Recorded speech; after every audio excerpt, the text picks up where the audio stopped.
Бойцы Республиканской службы спасения приступили к циклу тренировок перед сезоном весеннего половодья. Первым этапом стали спуски с макета вертолета в Центре подготовки МЧС Республики. Репортаж Афанасия Николаева. 40 спасателей из всех подразделений Республиканской службы спасения участвуют в тренировках. С высоты в 13 метров бойцы отрабатывают спуск с вертолета, перенос пострадавшего и транспортировку десантника. Кроме этого, идет подготовка выпускающих спасателей. Выпускающий от десантника отличается тем, что это более высший класс.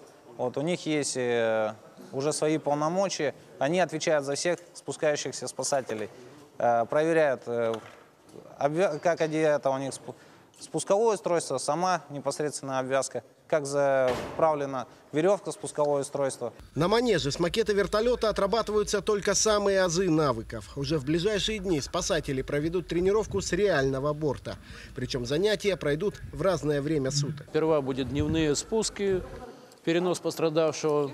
Потом, когда стемнеет, уже будем отрабатывать подъем и спуск пострадавших уже в темное время суток, чтобы были готовы психологически к работе ночью. До начала паводкового сезона спасателям предстоят серьезные подготовительные занятия, как практические, так и теоретические. Все это, чтобы во время весеннего половодья не допустить гибели людей и минимизировать последствия ЧС.